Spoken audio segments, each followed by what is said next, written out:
Okay, welcome to a satsang with Cate. Today we're going to be starting to read through chapter 27 of A Course in Miracles. So this is called The Healing of the Dream. And so we've been talking about healing over the last few weeks. We want to heal our mind. We want to have a happy dream. So let's just get quiet for a few minutes. Let's just think. Let's just quieten our mind, because we need to just still our mind when we start these teachings. So give you a few minutes just to still mind.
So what's going to happen today is I was guided to this section. So we'll do over a number of weeks, we'll read through this chapter. It's a really beautiful chapter, The Healing of the Dream. And I haven't been given any meditation to do at the end as yet, but I do probably come through as I read through. But I've sort of haven't, a lot of the time I'm not guided to read it in detail before I present it. He just sort of gets me to skin my eyes over it, and certain things will jump out, certain sentences, phrases or words, and then he'll sort of lead me into something that might be helpful. So I think as we go along, we're going to contemplate particular teachings in this section, and they'll be presented over and over in different ways.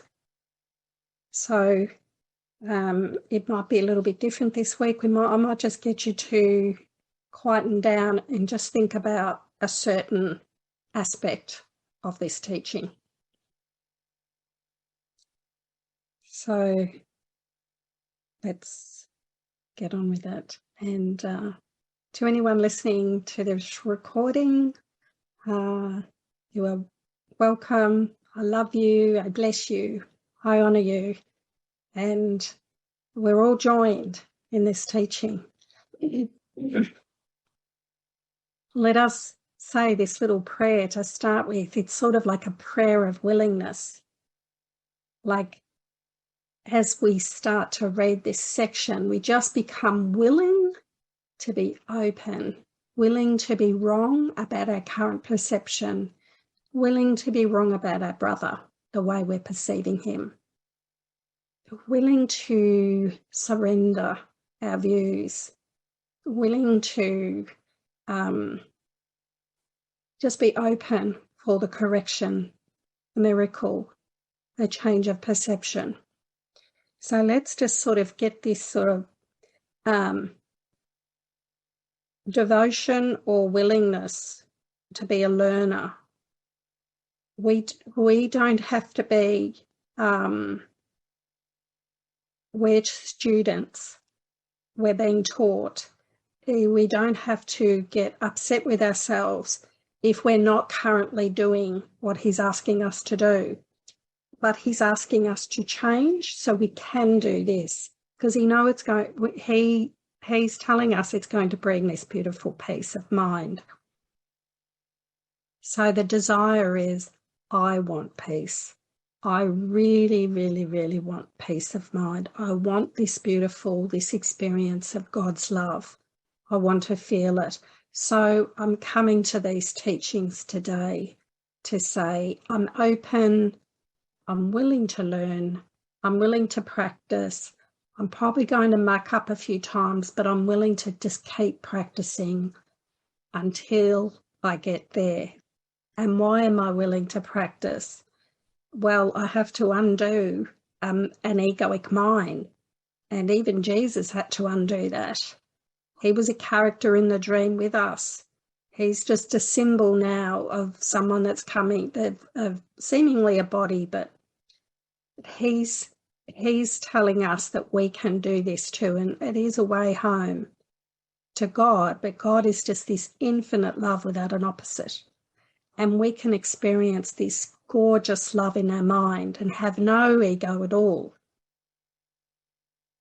So the motivation for doing this, it might be nice to read it and think, oh yes, that sounds very nice, and contemplate these teachings, but until we do it, it doesn't have any effect. The reason why we're going to put it into practice in our daily lives is because we want the peace of God.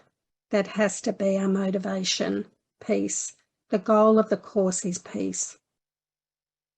So that's how we start off each week. We start off with setting our mind with the right intention and devotion to say, I'm not going to be perfect at this, but I'm going to practice it the best I can.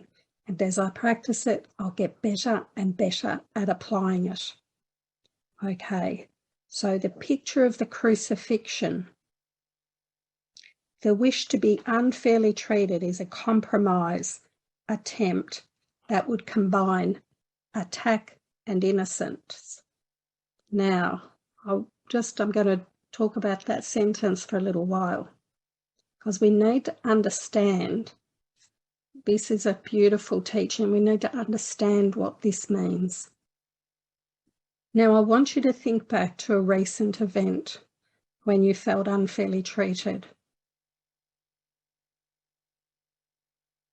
And I want you to think about how you felt attacked. Now, the word attack can sometimes we can think of attack as something really violent, like violence between bodies. But unfairly treated can be the most subtlest of things. This word attack is given another meaning. And what he's trying to say is any time you feel some sort of injustice, something unfair,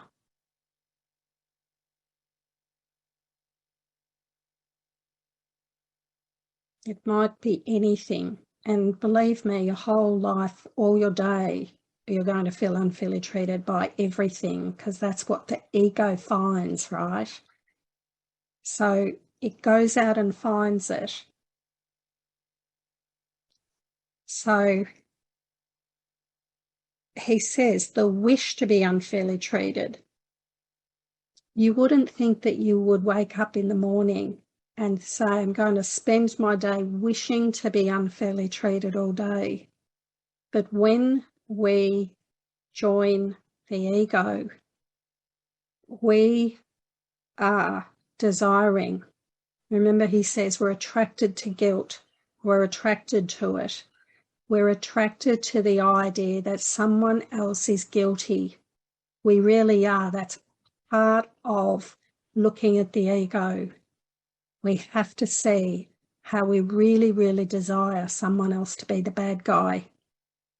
And then from that, we're going to feel unfairly treated. And then we're going to say that is, so whatever the unfair treatment is an attack. That's the thing. That's the word attack that he's using here. That's how he wants us to look at it. And then the combination of attack and innocence is that I am innocent. That's what the ego says. The ego puffs us up. and says, look how innocent I am.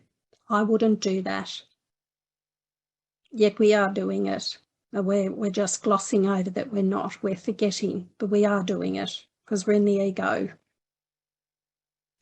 So throughout this, it might take us a long time to get through this chapter, because we're going to go in depth in it. It's no use just reading it, skimming it, closing up the book and leaving, because you have to look at all this stuff in detail.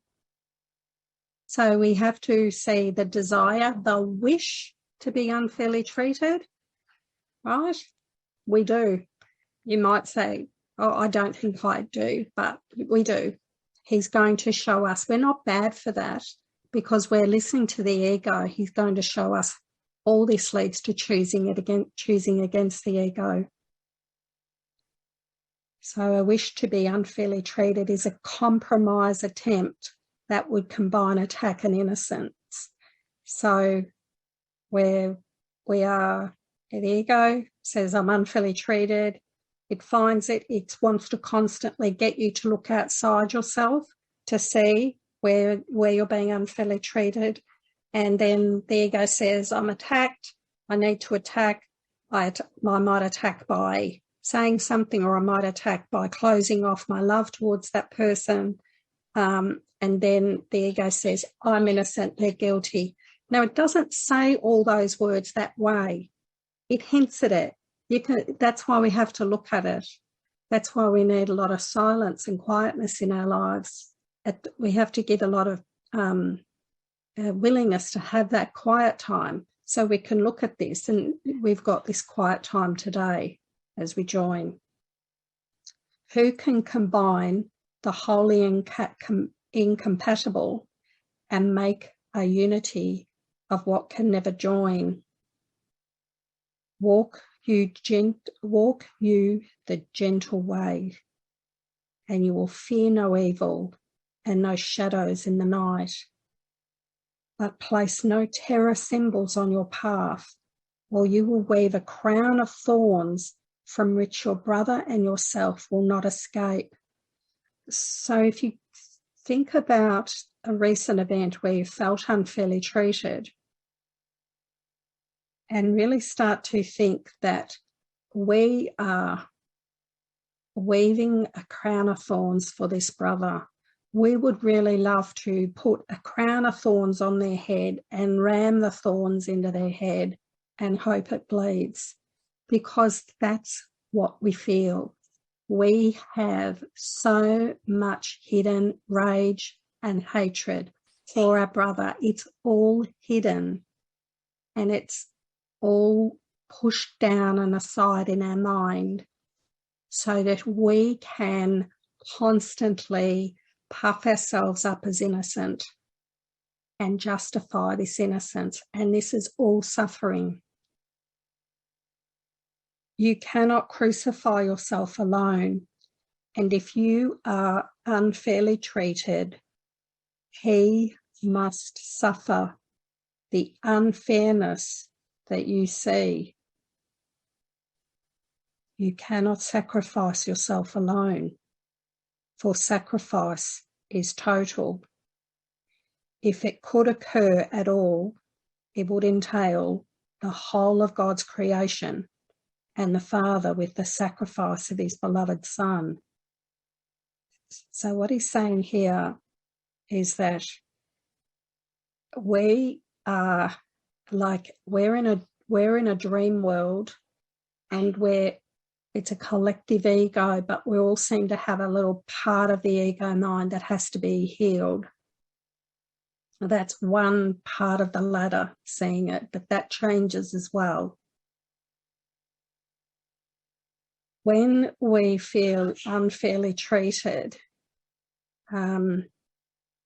we are condemning our brother, but we're condemning ourselves. We don't realise that everything we think about our brother is not going out to him. It's what we're living in. So we're really in this toxic, horrible mind. And you probably notice when When you feel unfairly treated, how you suffer. Just notice the suffering. If you've recently had that feeling, just notice how you've suffered. It's really important to notice it, because what happens is you get so caught up in the thoughts of being unfairly treated and trying to justify your innocence and justify their guilt that you really don't have any awareness of the suffering that your mind is in through this. And it is the ego that we forget. So the only way we can be motivated to look at something differently, to have him come and tell us that this isn't, that this is another way to look at this. The only way we'll open our minds up is if we really see how much we're suffering. That's got to dawn in our minds.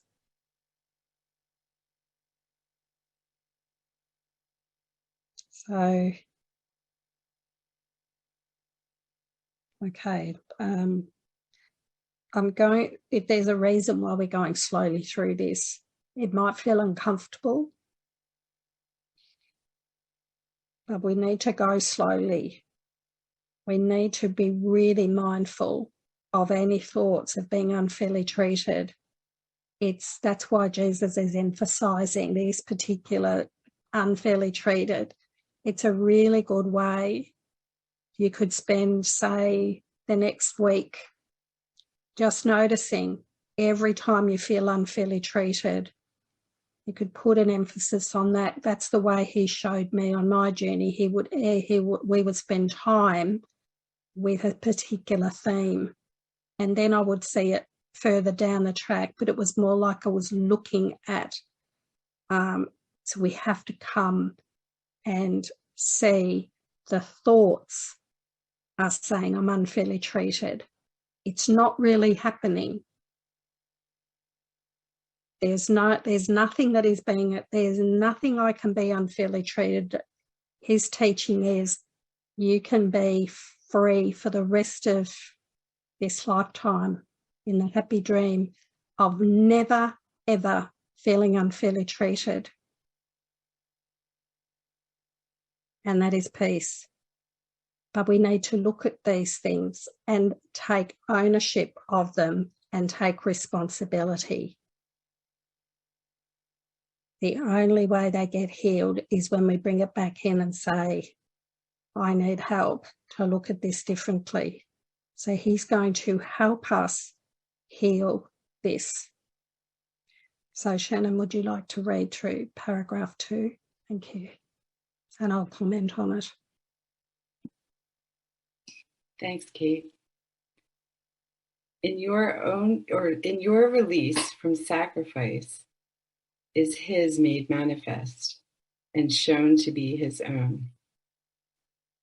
But every pain you suffer do you see as proof that he is guilty of attack. Thus would you make yourself to be the sign that he has lost his innocence, and need but look on you to realize that he has been condemned. And what to you has been unfair will come to him in righteousness. The unjust vengeance that you suffer now belongs to him, and when it rests on him, are you set free. Wish not to make yourself a living symbol of his guilt, for you will not escape the death you made for him, but in his innocence you find your own.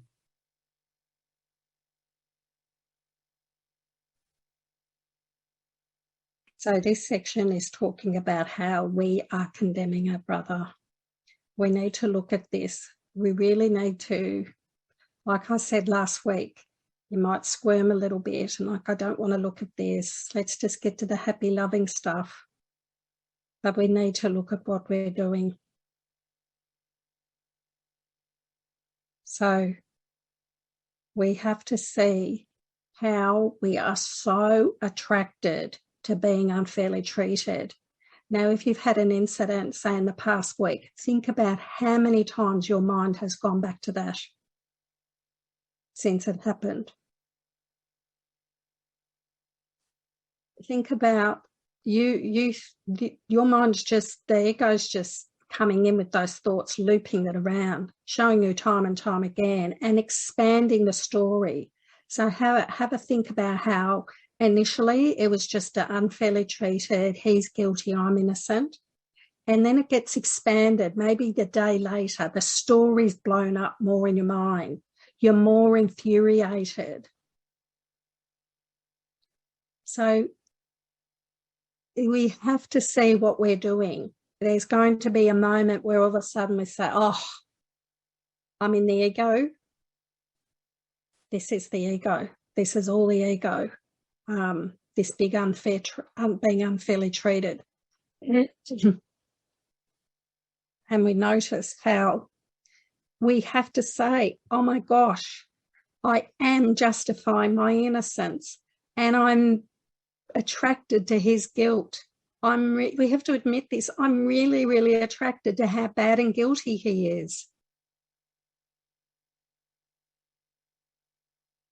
But what we never see is when we're living in this unfairly treated, he's guilty, I'm innocent. What we can't see is we're not at peace. We're agitated, annoyed. We'll get on the phone and call someone, we'll speak to someone about it, or we'll just sit in rage. But one thing, that's it. We're like caught in a dream.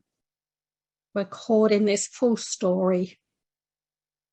And if the person next to us is peaceful and they've seen the same thing, that's to show you that I'm just all off in my own little world, my own little illusion of my brother. So everything here is a projection of my mind. Whatever guilt I'm seeing in my brother is in my mind. Nothing is in the characters. There's no guilt. There's no attack. It's hard to believe that you could see exactly the same thing.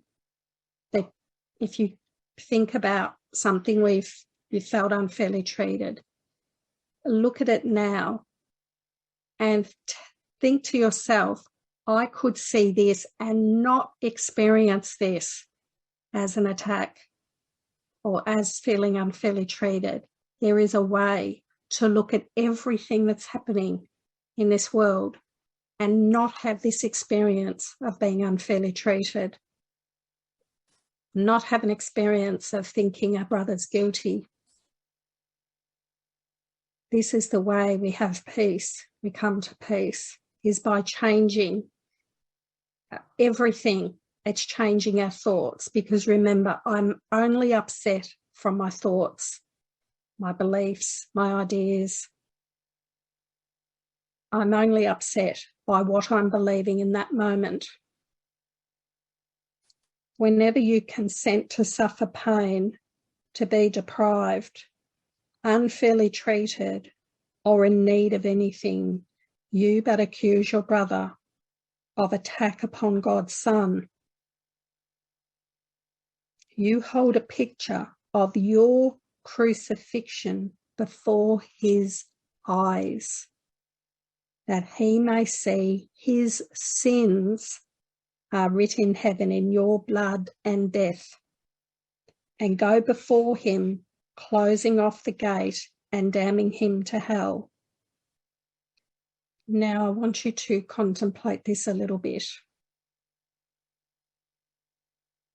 Go back and find something in your past where you have really felt that you need to show someone, your brother, what he's done to you. Now the Holy Spirit showed me that I did that with my dad. I went into a psych ward for 2 weeks, wanting to commit suicide, very extremely depressed. And I wanted my dad to know that I was in there because I wanted him to feel guilty, because my mind was saying, you did this to me. So I wanted to hold a picture of my crucifixion before his eyes. So we have to be honest. This is the only way we get home. We have to see what we're doing. This is the way to freedom. I needed to say, look what you did to me, Dad. You drove me to a psych ward. The ego's fury was directed at my dad. It couldn't. I mean, Jesus says that see, the guilt that was in me, I couldn't see that I was projecting it. At that particular time, when we're holding ourselves as look, you've crucified me, I'm saying to my dad, you did this to me. Look at me. I'm going to show you a broken person so that you can say, you did this to me, you're guilty. So you hold a picture of your crucifixion before his eyes, that he may see his sins are written in heaven in your blood and death. So we need to see what we're doing here. We need to see how we do it in big ways and subtle ways. Even when we stop talking to someone, we're doing this. We're saying, here I am, a crucified, I'm not speaking to you. You're guilty of doing this to me, and I'm shutting down now, not speaking to you. I'm blocking you or whatever else. We have to be extremely honest with what we're doing in this way, or else we can't have it healed. The picture of yourself you offer him, you show yourself and give it all your faith. We are very intent in making sure someone else is guilty. Remember, this is the ego, not our true self. But to transcend the ego, we need to look at what we're doing. The Holy Spirit offers you to give to him a picture of yourself in which there is no pain and no reproach at all. And what was martyred to his guilt becomes the perfect witness to his innocence. So during that 2-year period, the main character that my ego projected onto was my dad. And throughout that, he led me and healed me of my beliefs about myself, about my dad, all these teachings in the course, that it's my projection. He showed me the guilt that I had. And then the next step is to have our guilt healed. So we show our brother that nothing he said or did in the past, his errors, like my errors, I withdrew love from him. I was really nasty for a number of years towards my dad, and he reacted the same. So I could only see his attack. My attacks were justified, right? Because I'm innocent, so I justify my attacks, and he's doing the same thing. He's attacking me and justifying his attacks. That's what the ego does. So for me, I was guided to show him that nothing he did or said would ever affect God's love coming through me. My love, God's love, the same thing that I was moving into, this beautiful love, seeing him as his true self, the innocent, sinless Christ, the only way to heal my mind and help him heal his through the miracle. Now, it's not easy. That's why we need to have motivation to do this, because the ego is like a trickster. he's going to have these ideas that something can't be forgiven, something can't be looked past. So we have to be really vigilant constantly. So Shannon, would you like to read on? Thank you. Yeah, one thing I would like to share is as I was kind of clearing my mind of things and really just started to bring Jesus everywhere with me, it was really interesting because you kind of get into this, like you're stepping back a little bit and you can kind of watch what the ego is doing. And anytime I didn't like something that was happening, anytime, it was like instantly the ego was looking for who to blame. It was literally like the first thing.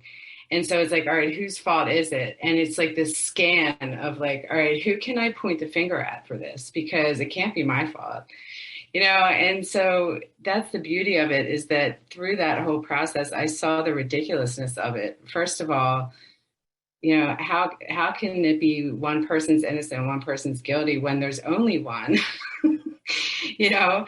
And so in a meditation, he took me through kind of like a scan. I can't describe it really, but it was a scan of the whole ego thought system. And he showed me that if I start from a body, the belief that I'm a body, you know, a body named Shannon, then I'm instantly, automatically against everyone else. You can't have unity, bodies can't join. And, you know, with that idea, I was able to kind of let go of, you know, that whole concept through the suggestion by him to see myself as an idea, the idea of Shannon. And when I'm the idea of Shannon, an idea can't really, it's not really anything that can be against anything else, right? You can't, if I'm an idea and I'm literally a thought in the mind of God, then I can't have anything to be against, you know? So we're stepping back into that whole space of, yeah, like oneness, really. And it was a really helpful experience for me to go through. The power of witness is beyond belief because it brings conviction in its wake. The witness is believed because he points beyond himself to what he represents. A sick and suffering you, but represents your brother's guilt. The witness that you send, lest he forget the injuries he gave, from which you swear he never will escape. This sick and sorry picture you accept, if only it can serve to punish him. The sick and are merciless to everyone, and in contagion do they seek to kill. Death seems an easy price, if they can say, behold me, brother, at your hand I die. For sickness is the witness to his guilt, and death would prove his errors must be sins. Sickness is but a little death, a form of vengeance not yet total, yet it speaks with certainty for what it represents. The bleak and bitter picture you have sent your brother, you have looked upon in grief. And everything that it has shown to him have you believed, because it witnessed to the guilt in him which you perceived and loved.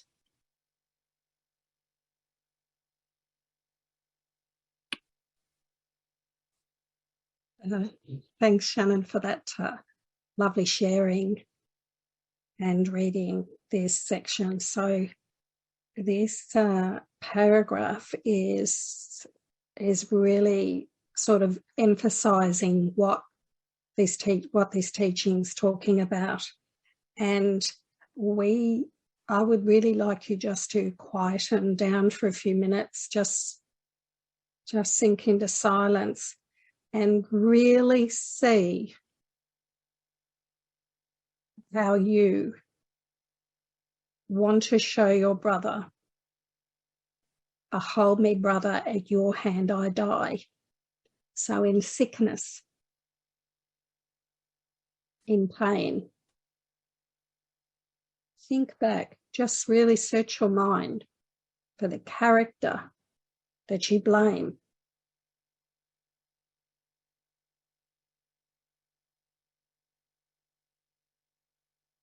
Or it might be a number of characters.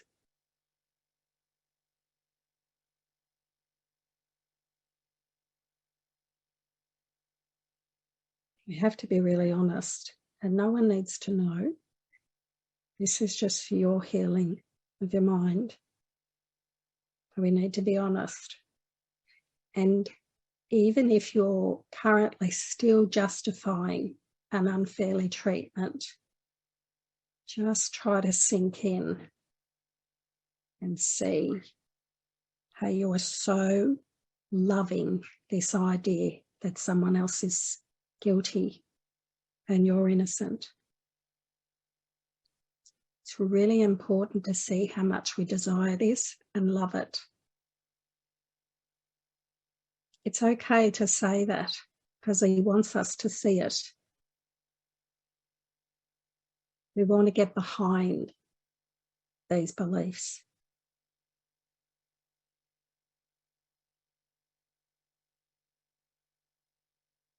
Behold me, brother, at your hand I die. We're showing our crucified body to our brother. This is what you've done to me. Now, our brother might not even know we're sick, might not even know we're in pain or suffering, even the mental anguish. You're like, yeah, that they did it to me. If only they would change. If they could be different, I would be healed. So we're all doing this. No one's doing it any less than anyone else. So there you go. We're all doing it. We're all showing a sick and suffering body to our brother to say, you're doing this to me. At your hand, I'm sick, I'm dying. Now, as you notice the person that you believe it is, see if you can sink a little bit further down to see that you really believe it's God.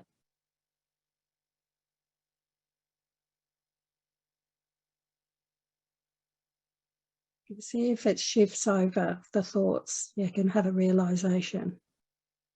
Actually, it's showing me that God hasn't got my back, that God doesn't care.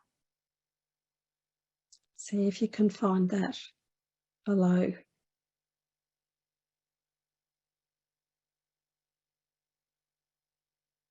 Because that's what's really behind it. All our thoughts about God, but they're all jumbled up and projected onto characters.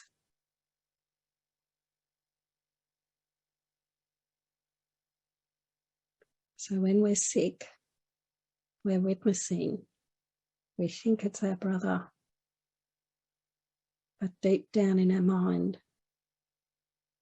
it's really our belief that there is no God, or God doesn't care, God doesn't help. We have to see these thoughts and beliefs to have them healed. We have to turn within and really look at what we're doing. It is the ego, but sometimes just saying it's the ego is too flippant. We have to really search deep in our mind and notice, now we really hate this brother. And then feel this despair of feeling separate from God.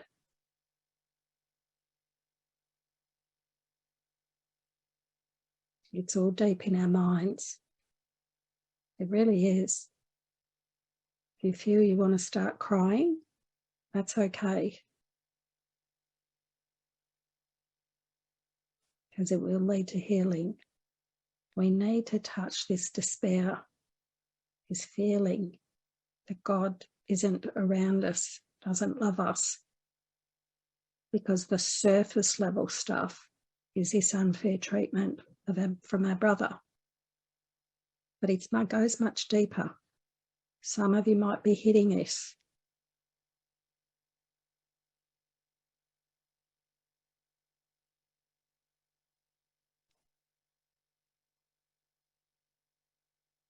Now, in the hands made gentle by his touch, Holy Spirit lays a picture of a different you. It is a picture of a body still, for what you really are cannot be seen nor pictured. Yet this one has not been used for the purpose of attack, and therefore never suffered pain at all.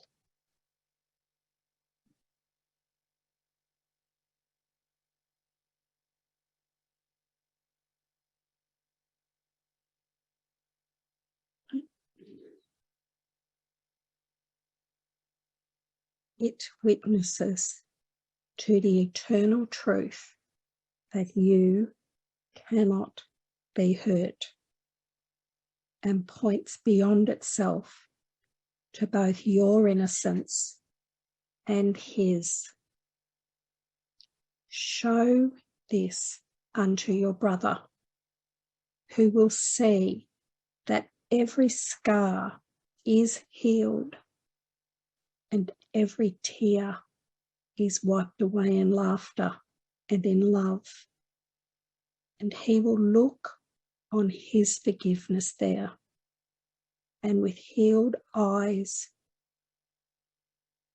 will look beyond it to the innocence that he beholds in you. Here is the proof that he has never sinned, that nothing which his madness bid him do was ever done or ever had effects of any kind, that no reproach he laid upon his heart was ever justified, and no attack can ever touch him with the poisoned and relentless sting of fear.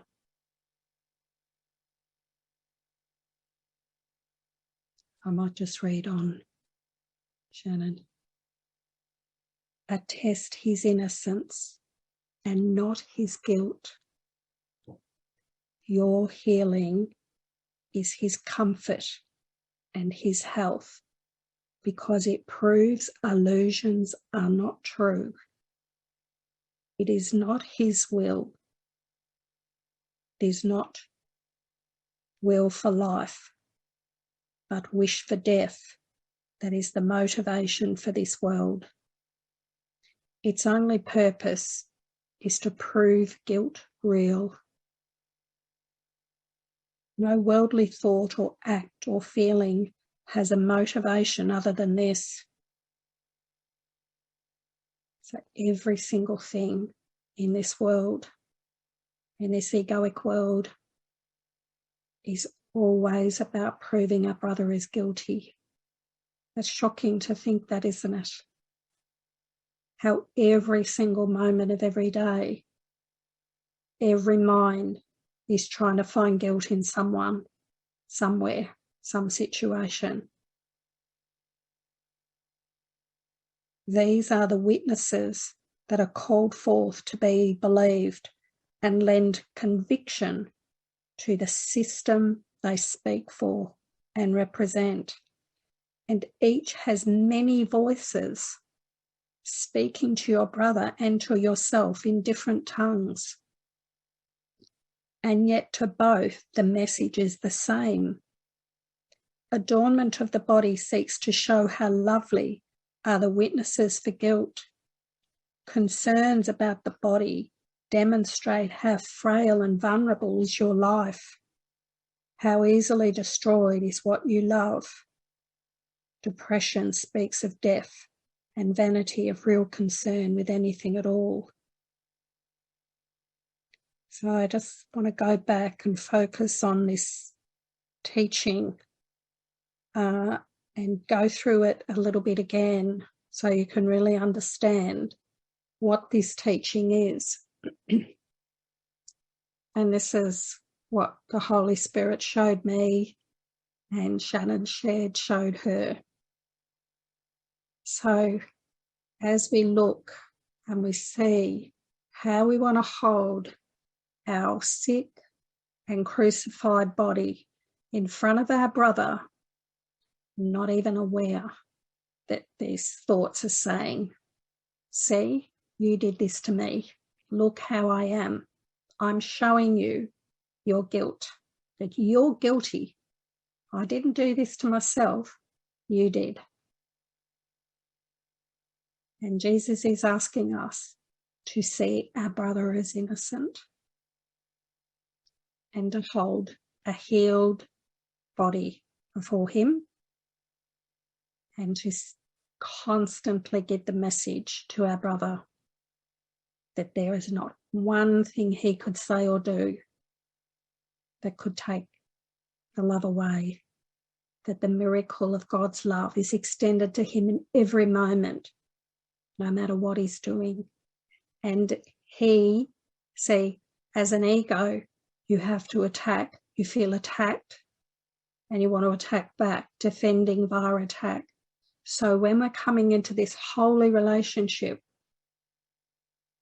we're giving our brother the message, you cannot hurt me. I am the Son of God. Nothing can harm me. I am invulnerable. I'm living in these teachings, this experience I'm getting more and more into. I am not a body. I am the Christ. I am this innocent love. I am God's love. And so I'm now standing before you, showing you that there's nothing you can do. So what happens in that relationship with our brother is he stops defending and attacking, just washes away, because there's nothing that you're doing. You're responding differently.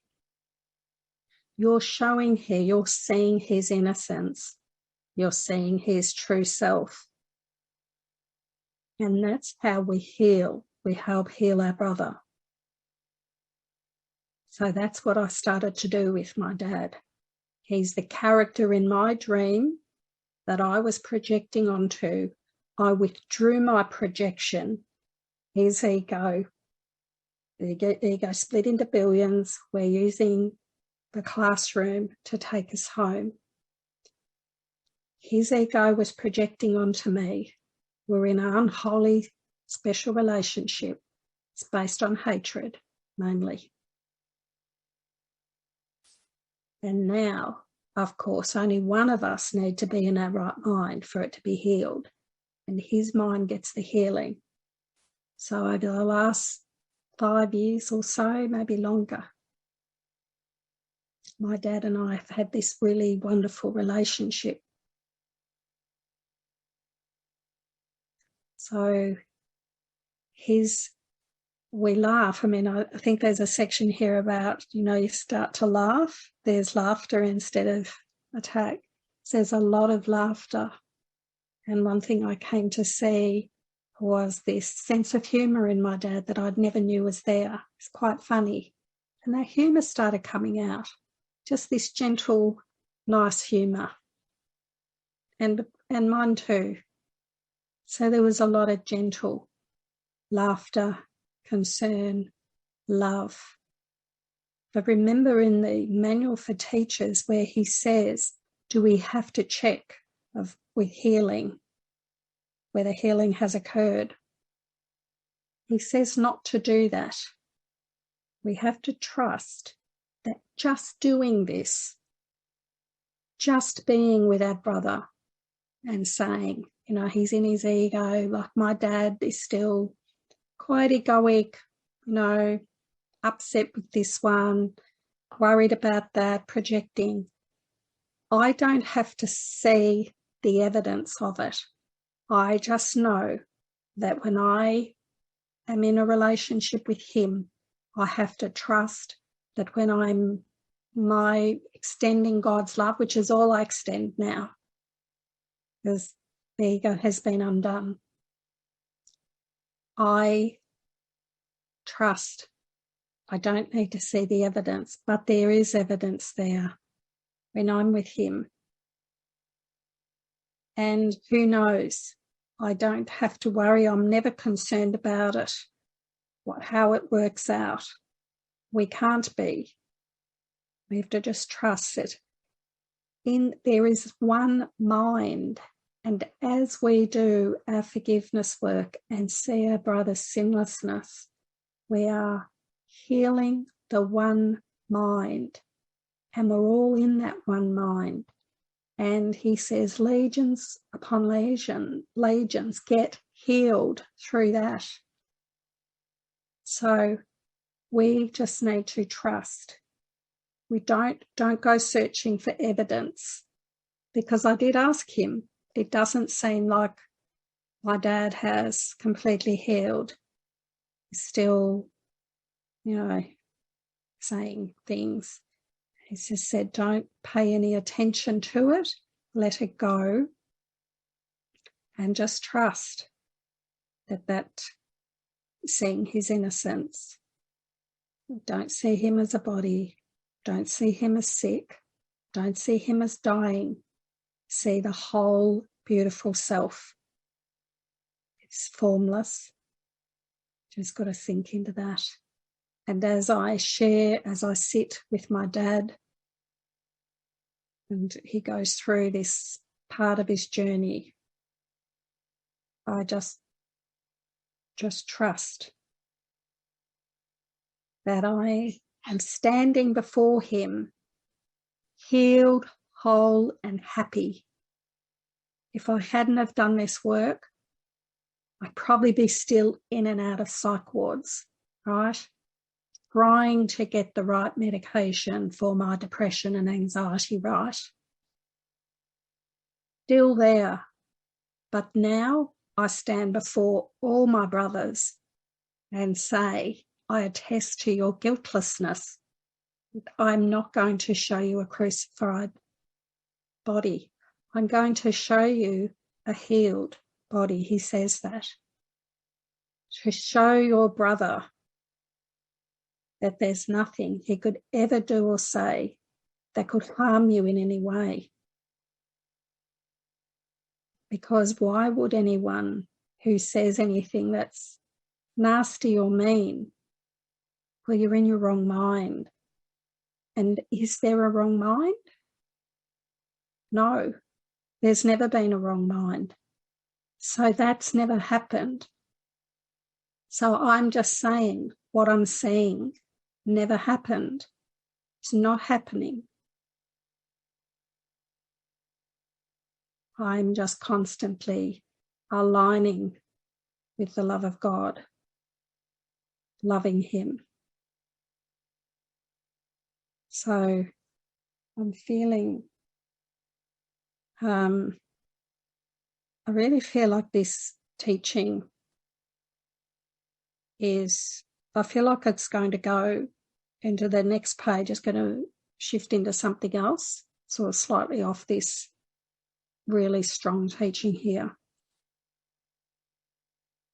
So I think we might finish the reading at this moment.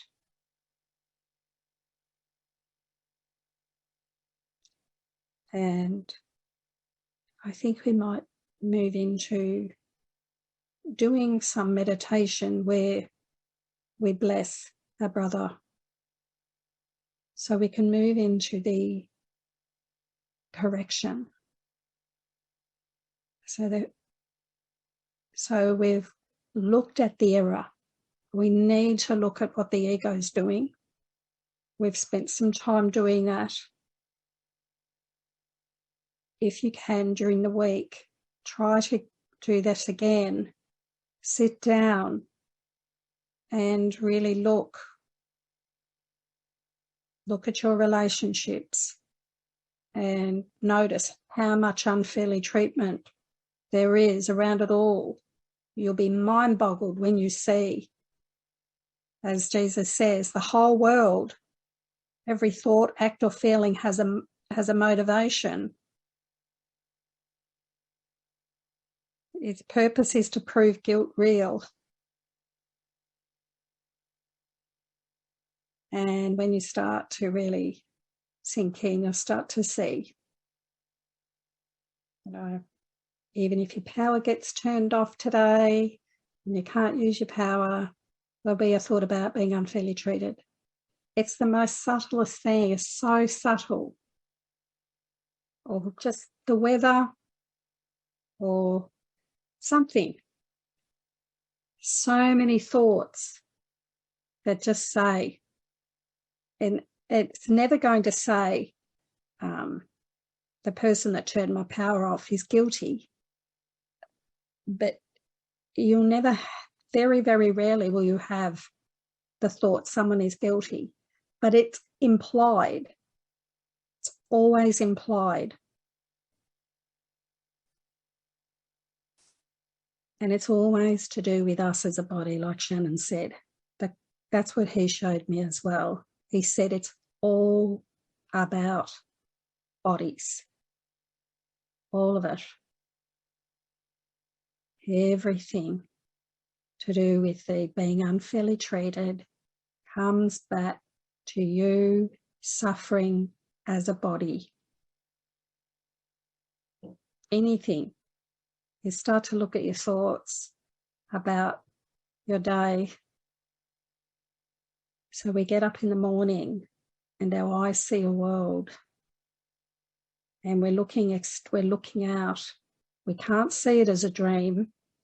They're looking at it as real. But it will eventually become dreamlike as we go deeper into these teachings and deeper. So we have to go within. So that's why the daily lesson turns us within. So this is the teaching today is, how do I present myself to my brother? Do I present a sick and painful body to show him that either he is guilty or someone else is guilty?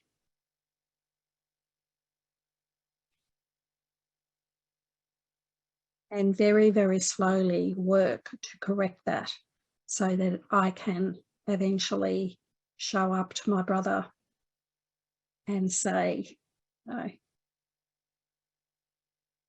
here I am. Nothing you do or say. I'm not going to show you any guilt. And by extending love, I'm constantly saying that. So in the situation with my dad, as I was doing this work, I was going around to see him and practicing this. And there were times where I'd be there and I'd be triggered. And then I'd work with the Holy Spirit to release it and constantly show him that there was no hurt, that his words couldn't touch me. I was invulnerable. I am spirit. Nothing real can be threatened. So this is how all these teachings come to life in a practical way, that you show your brother you cannot be hurt, that he has no guilt, that he is guiltless by you showing up that way and loving him and laughing with him. And that's how we heal each other.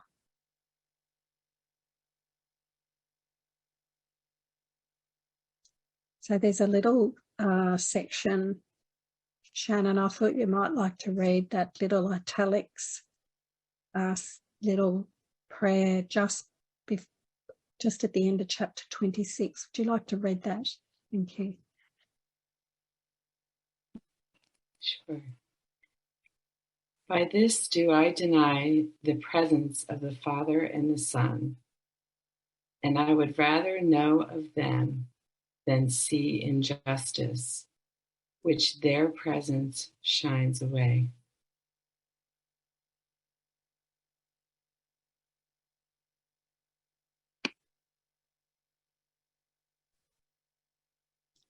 if I perceive injustice anywhere, I need but say, by this do I deny the presence of the Father and the Son. And I would rather know of them than see injustices, which their presence shines away. So let's go into a little meditation with that prayer that Jesus gives us. So notice your injustices. Notice where you feel there's an injustice. There might seemingly be a war, a flood, a drought, anything that you look on and feel there's an injustice. And just say, before we say this, because you might feel some resistance to saying this prayer.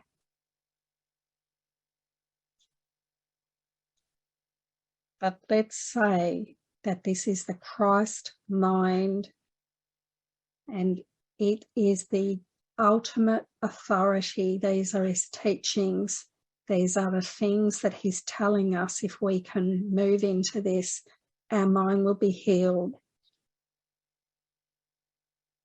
So that way can we lose that little bit of resistance. If you feel there is injustice in the world, you feel you're seeing it, you're reading about it, and you feel, how can I deny this injustice when he's giving me this prayer?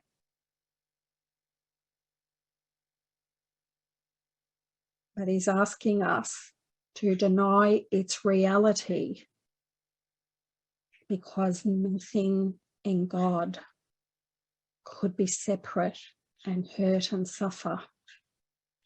What we are seeing is not real.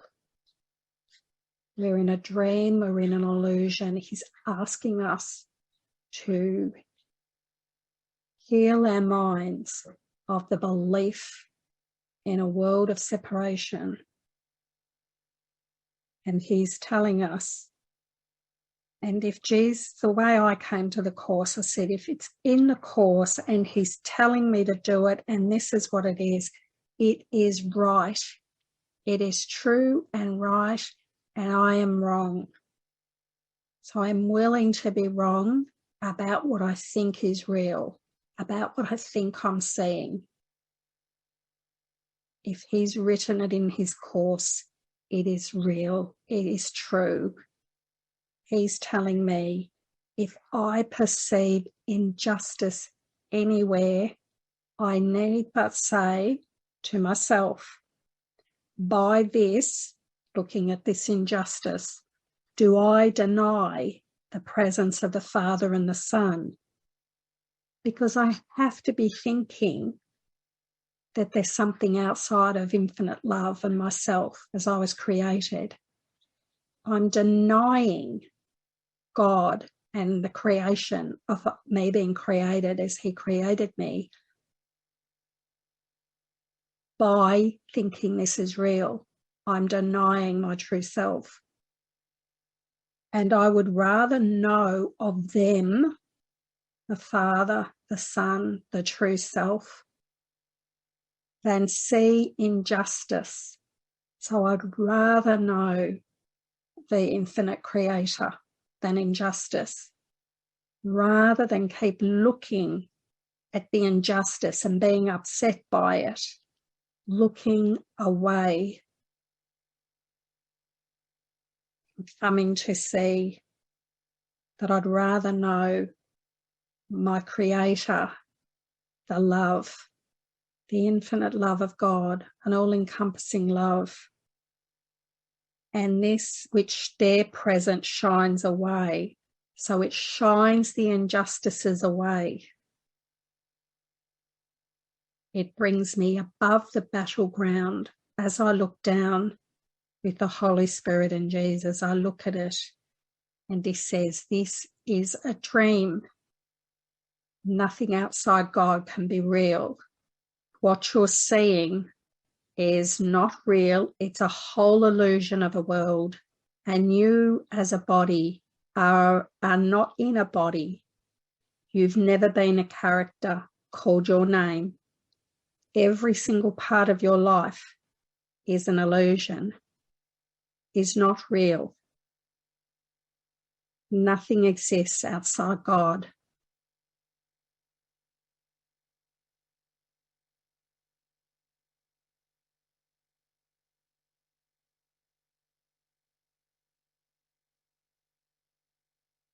The happy dream is coming to know yourself as God created you.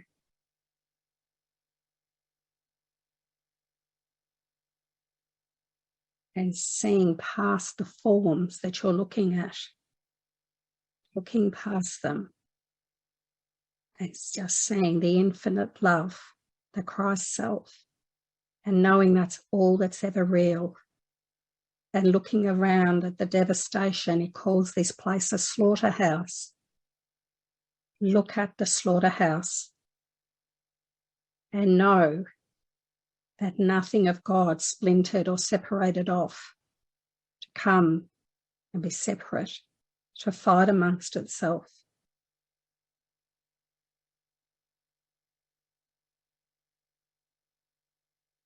So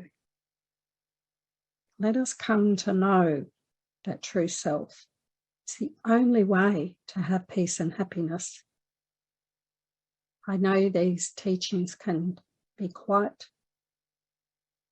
shocking and unsettling, but just bring him anything that you have any concerns about. You can just do this gently, but we need to hear these teachings because they will bring comfort eventually. They might bring fear to start with, but they will bring you comfort. They're the only way to be comforted. Because if nothing real can be threatened, then I am something that can't be threatened.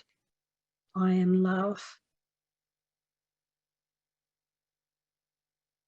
So I'm just feeling to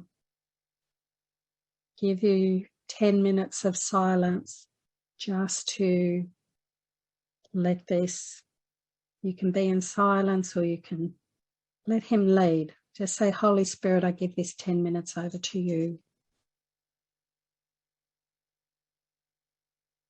Let him lead the way.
So it's been about 8 minutes, but I'm just guided to spend the last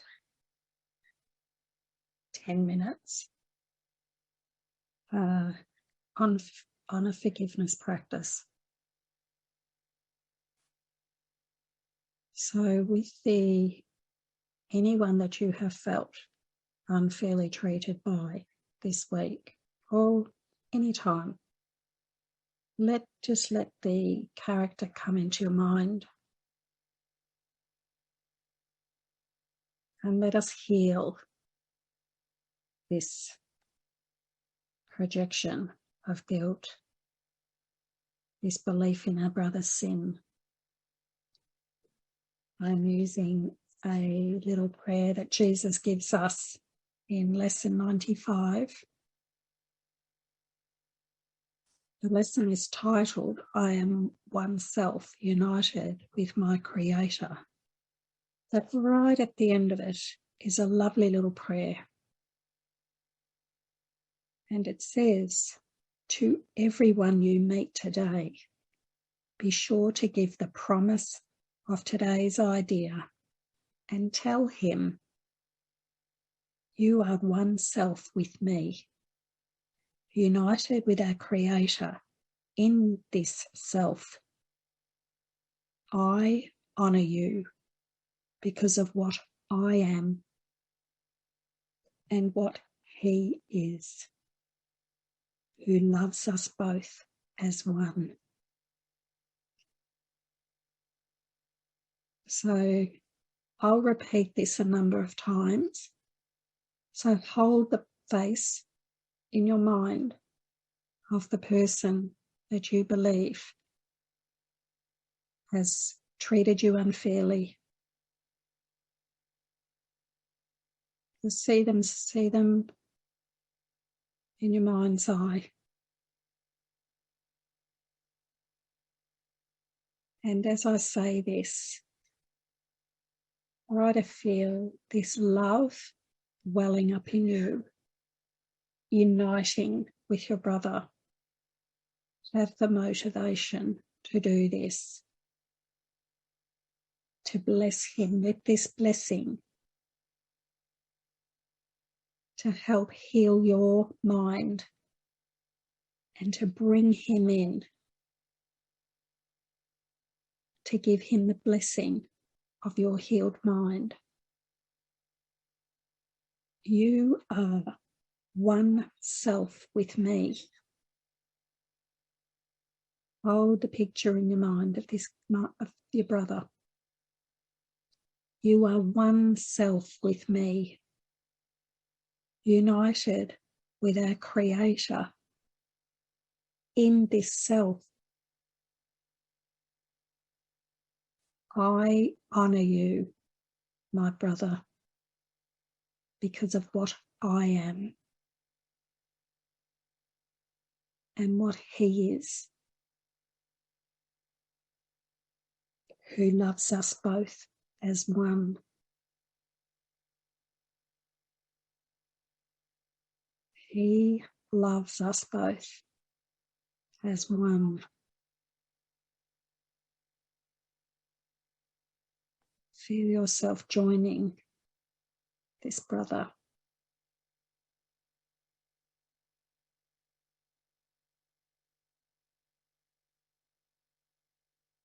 Really feel everything dropping away. Just feel you might even like to give him a hug.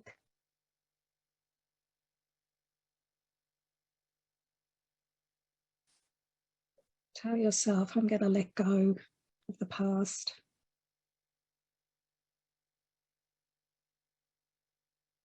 Just going to join you because we were both created by love.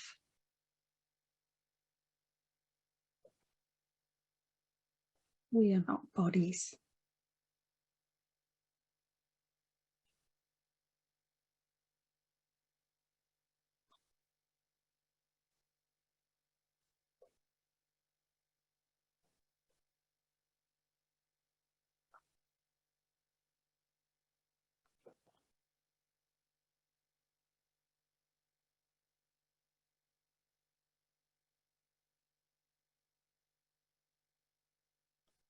Now, if there's someone else that you have the same projection onto, anyone that you feel is unfairly treating you, they'll come to your mind.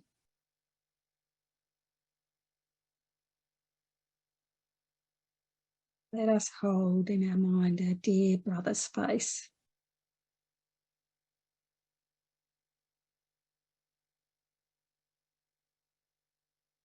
This brother is not a body. Everything he represents is what I feel about myself. I'm seeing it in him. So I must heal it where I see it.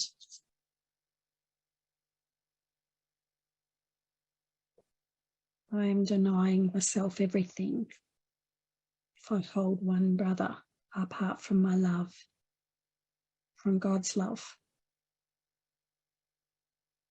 So let us bless this one I meet, this one I'm looking at.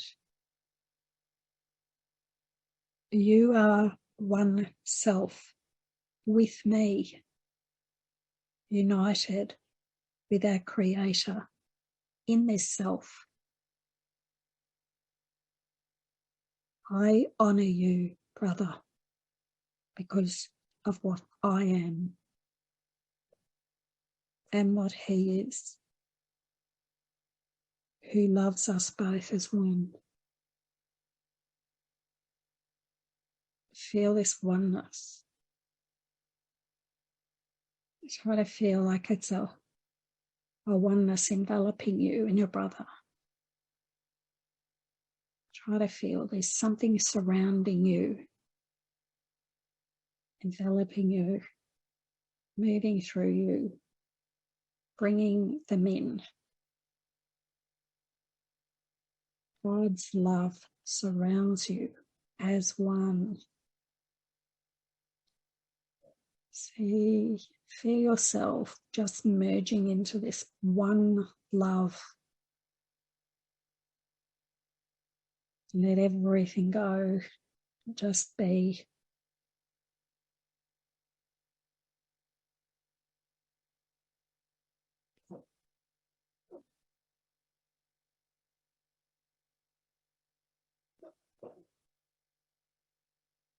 You might even feel joy arising.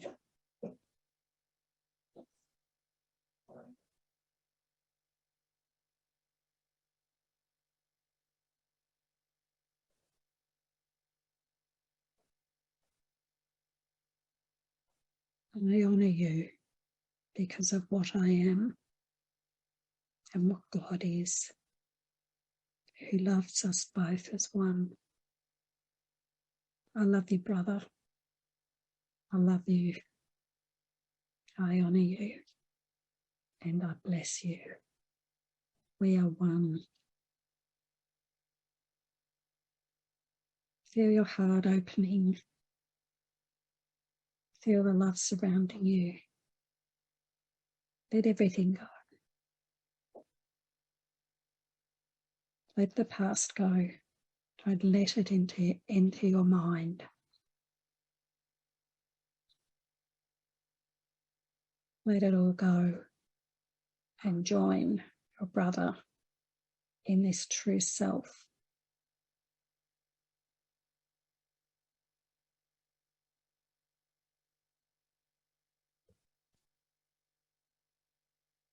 I'll just have a few minutes of silence.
Okay.